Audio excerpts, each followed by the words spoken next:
Hello, welcome to the final video of the Budapest Spring Festival, the Open Hungarian Championship in 2024.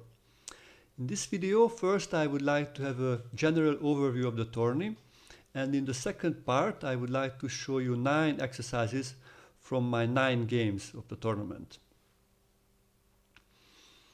So, first of all, I would like to thank for the organizer FIDE Master Zsolt Korpic and his team to make this tournament possible. Also, thank you very much for the Hungarian Chess Federation for their contribution. Also for Kircharnok, who gave the space. For the main arbiter, International Master Miklós Orsó, and also for his team of 15 arbiters. And of course, there is no tournament without the players, so thank you everybody who came to here. We had more than 300 players from more than 30 countries. They played in 3 different groups. As you see, we had like younger players, older players. One was, I think, a special, and this is normal nowadays in chess. The average age, I think, was pretty low. So I recognized in my age, like I am now 45, I was one of the oldest players of the tournament, which was, I think, not the case when I was a kid. I think that time more maybe players of my age or older played. But nowadays it's, if I looked like the first 20 boards, nearly everybody was around maybe 20 years old or younger. Maybe a few experienced grandmasters was keeping the pace of the youngsters, but otherwise there's so many young players, as you can see. Also, actually, we had a famous player from England, like a 9 years old girl who recently won, I think, the Blitz and the Rapid Championship of the adults. And of course, very important, the parents, the supporters of the tourney, of the kids. Actually, here, myself also. Again, the arbiters. Okay, let's see how it's finished. In the A group, actually, there was a tie for 7 points, 5 players. With the best tiebreak was won by Yali Sokolowski from Israel. He's actually like a 17 years old. I think maybe this year will be 18 years old. A player from Israel. Also made a grandmaster norm. Second place was from Poland, Gregor Nashuta. Third place, Ivan Ivanišević from Serbia. I think he was playing on the first board for the last like three rounds. So I was thinking maybe he will win the tournament. Looks like the younger players had a better tie breaks. Actually, I think Ivan Ivanišević was kind of one of the older players who got into the speed of the youngsters. The top seed was from India, Aryan Chopra, who got also 7 points, and on the fifth place, Leonardo Costa from Germany, another international master who made the grandmaster norm. And one more grandmaster norm we had from Novak Kabarkapa from Serbia. I played in this group, and actually I got just 4.5 points out of 9 games.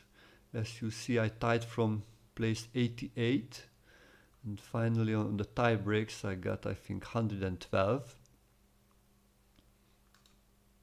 You see my opponents and how did it happen. So I started actually pretty slowly. It went pretty bad in the first 3 rounds. I got only half points, and I made so many big blunders, so big oversights.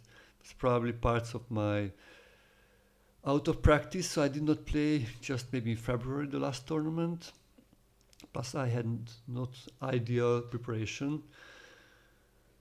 So it started slowly, but then actually in the next 6 games I got 4 points. So that was also a nice change.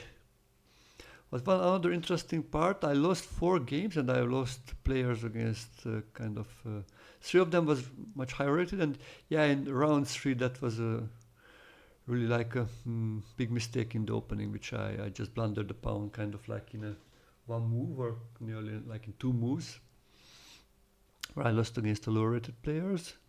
Yeah, I was able to. That other stuff was also interesting. I played around 2,200 players. Most of the others between 2,150 and 2,200 players, which I was able to win most of the games. So I played like kind of much higher rated players or kind of much lower rated players. Not that much, but lower rated players. Not on my range actually. Nobody was around my range on like 2,300 or 2250 or 2350. That was a specialty of these big open tournaments, where many times what you do is if you win a game, then you get a very strong player, and then if you lose, then you go back to a lower player. So like make this yo-yo effects of high and low, and then it's sometimes it makes similarities in the end of the tourney, but before this is what happens many times. So I also actually, my performance rating was 2 points higher than my current rating, so that's nice. Somehow this anomalies on the FIDE rating shows it's like I still lost like near around a half of rating points, which is fine. So I was happy about that. One of the big conclusions for me, I really want to train again and train much more serious than before, because I saw against the strong players I also get good positions, and some of them I get even better positions, and lost only in long end games. So that means I am capable for much better performances, I think. So, and it's time, I think. Now I am 45 years old, so yeah, probably I have a couple of good years if I give my best. So I will do that. Okay, so let's see actually the exercises.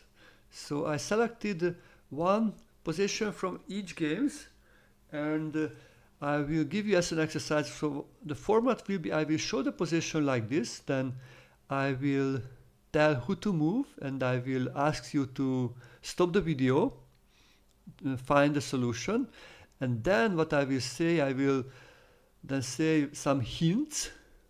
So if you did not find the solution, maybe you can hear the hints. Then stop. I will say again, stop the video, and then finally I will show the solution. So I will say 2 times stop the video, and then I will tell the solution. So here we are. This is the position from round 1. I played against Grandmaster Ferenc Berkes, my highest rated opponent, 26-18. It's a long end game already. Actually, this is move 83. So until this, I kept the position kind of very close to equal. But here finally I made a mistake. So black to move. Please stop the video and find the solution. Okay, so let me tell you a hint if you need one. So how to find this solution? One important idea, this rook is unprotected. So this rook is unprotected.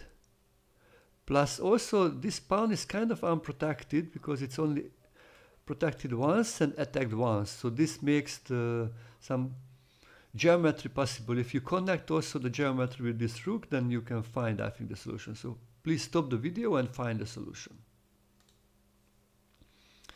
So the solution is rook takes g2. So actually what we do, sacrifice the rook, forcing the king to go to g2. And now again another little combination. So you can stop the video here and find the solution. Queen b2 check. So this is a double attack of the rooks and the king. The king should move and queen captures the rook, and this would be a winning endgame. Actually in the game it's not happened because after rook takes g2 I tried my last trick. I played rook b1 to attack the queen.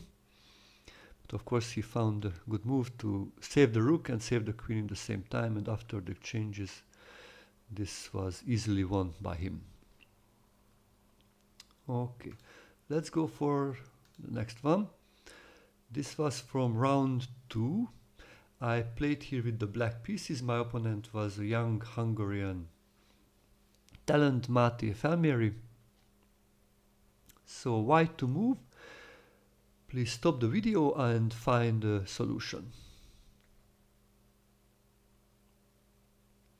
Okay, if you need some hint, what we can see again, there is an undefended piece on rook on a8, and the king can have some geometry again. Plus the e5 pawn is also kind of interestingly unprotected because it's attacked twice and defended twice. When same number of pieces attacking, same number of pieces defending, then I call them unprotected, because if somebody will attack, it will be able to capture. So stop the video and try to find a solution. So the solution is actually rook takes e5, sacrificing the rook.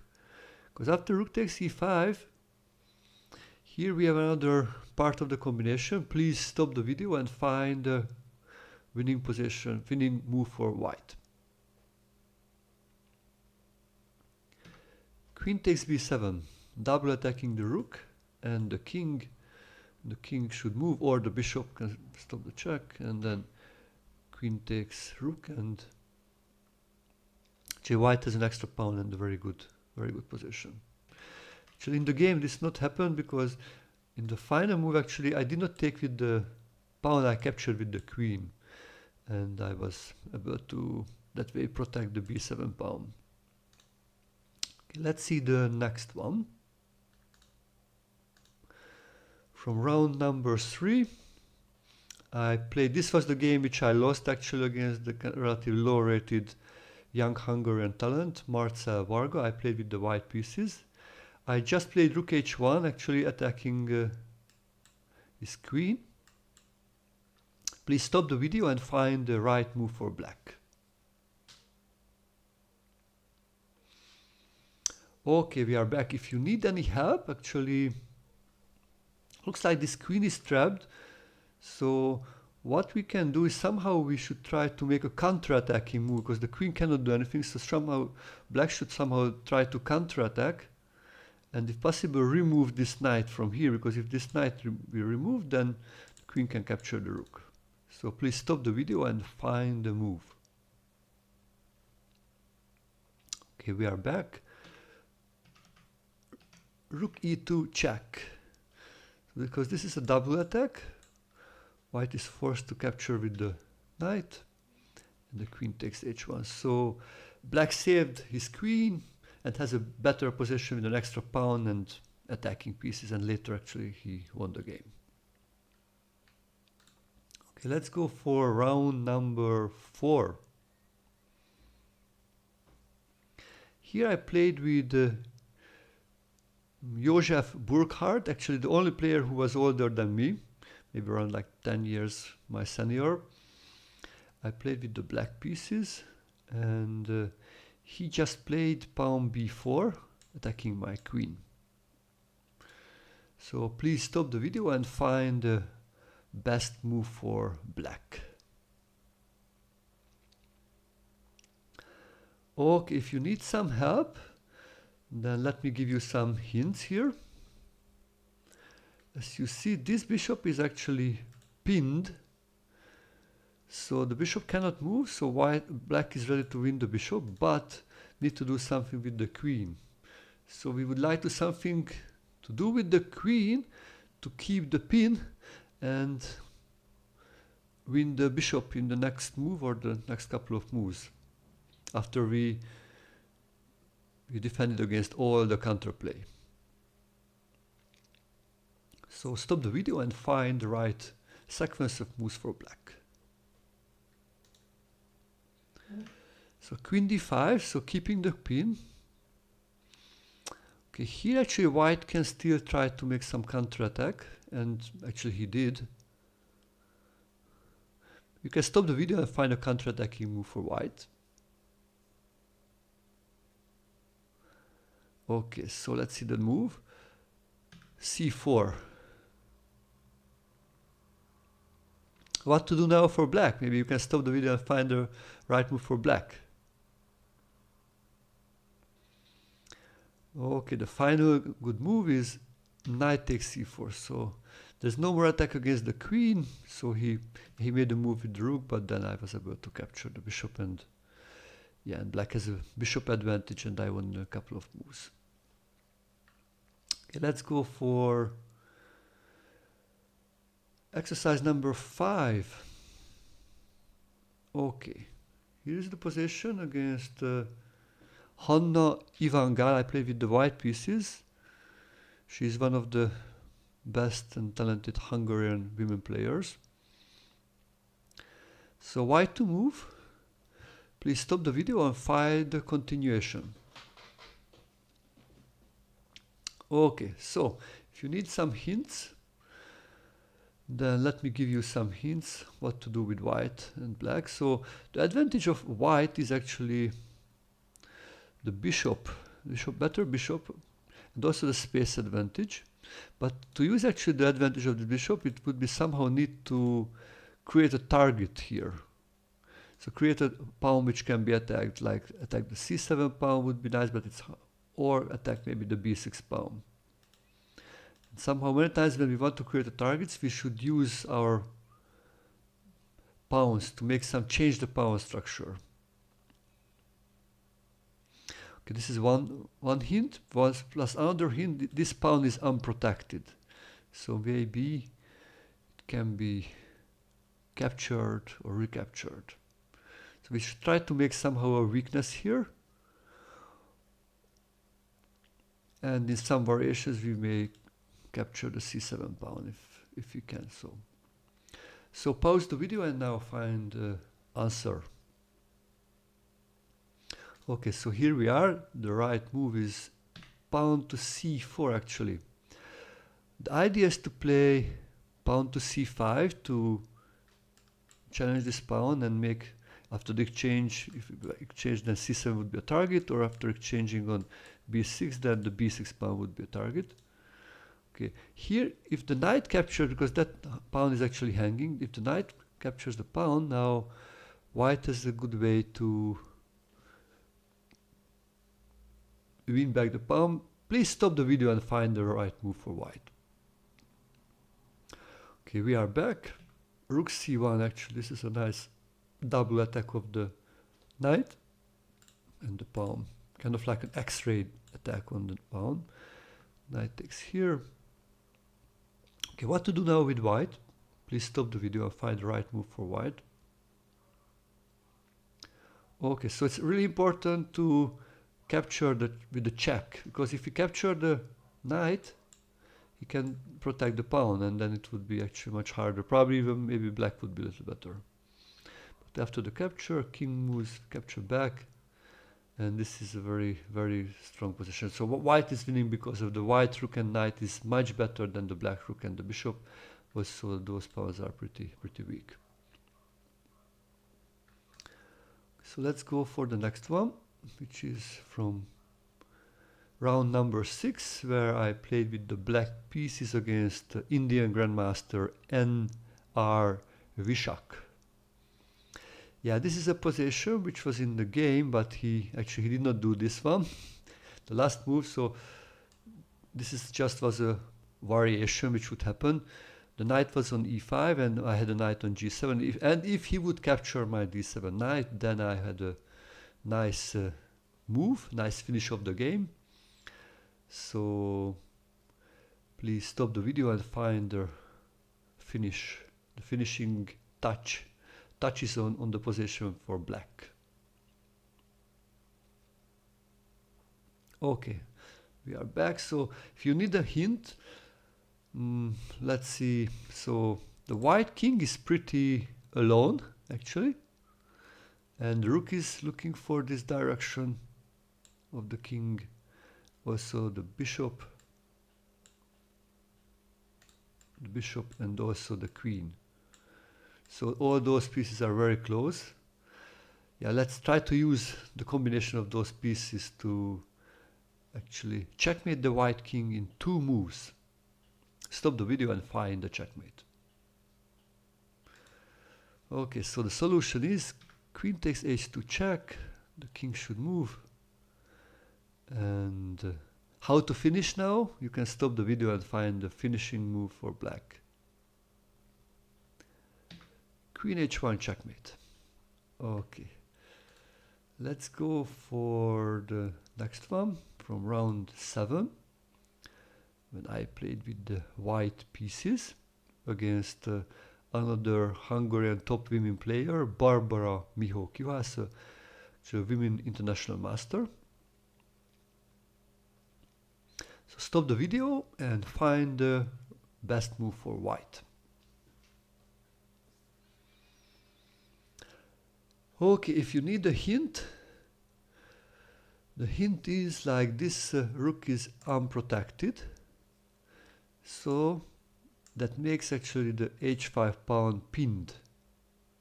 Yeah, he cannot capture, because then the rook would be hanging. So I think this would be a big hint. So stop the video and find the right move for white.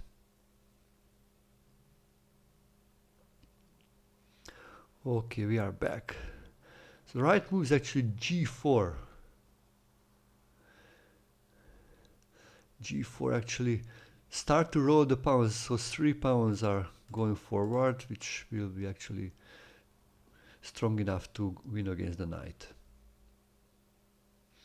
After king c7, actually f5 was played in the game, and actually it needed some another maybe around 20 moves, but I won the game without giving her any chance. Okay, let's go for the next position before the final one. So this from round 8. I play with the white pieces. My opponent is strong young Hungarian FIDE master Balázs Pásztor. And I just played the move from the knight from f4 to d5, attacking the queen. Wow, I was happy to play an active move. But actually here black has several good moves, but one of them would be really drastical and would win the game very quickly. So please stop the video and find the winning idea for black.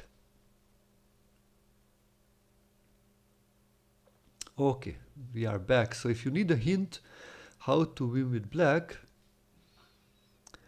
actually, yeah, my hint would be we should always start to look with captures, and we should look if some pieces are limited in movement. So look for the captures, and plus after the capture look if you should look for the attacking moves. So should look checks, captures, and attacking moves.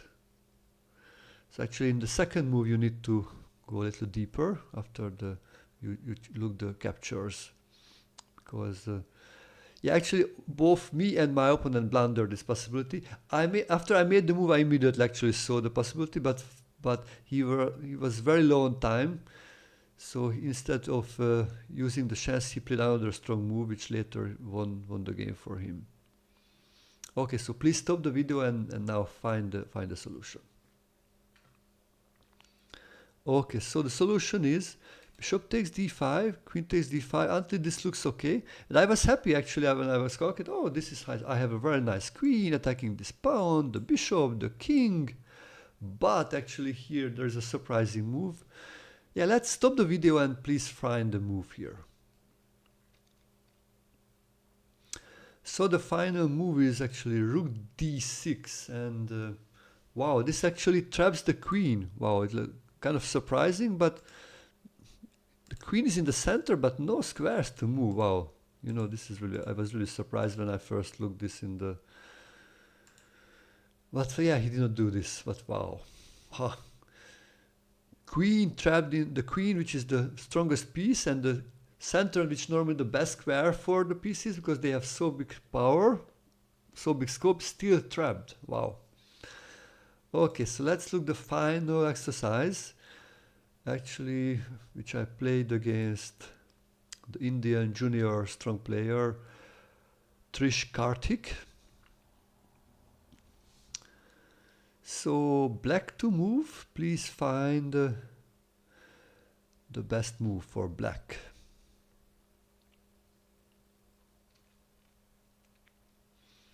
So if you need a hint, let me give you a hint. So black's threatening actually to capture the rook and giving me the checkmate. So I cannot take the rook because it just recaptures and that's a checkmate. So my only hope is to somehow escape with the king. But would be nice to escape with the king plus somehow, you know, win back some material. So it looks like I cannot really save the rook, but somehow I need to win something for the rook. Okay, I think this hint will be enough, and let's please stop the video and find the right move for black. Okay, we are black, so the right move for black actually take the a1 rook, because this way it also opens up for the king, so white can capture the rook with the check, but after king g7 actually the king is safe and black will win with the 2 extra pawns, which actually I did in a couple of moves. Okay guys, so this was the recap of the Budapest Spring Festival, the Open Hungarian Championship. You were able to also solve 9 exercises from my 9 games. Hope you enjoyed this tourney. And actually in the next steps, so let's deep dive in preparation for the next tourney. So I plan to share my journey, how I prepare, and will share you some exercises and some insights in the next videos. So thank you for joining, thank you for subscribing, thank you all the support, and let's hope to see you very soon in the next video. Bye bye.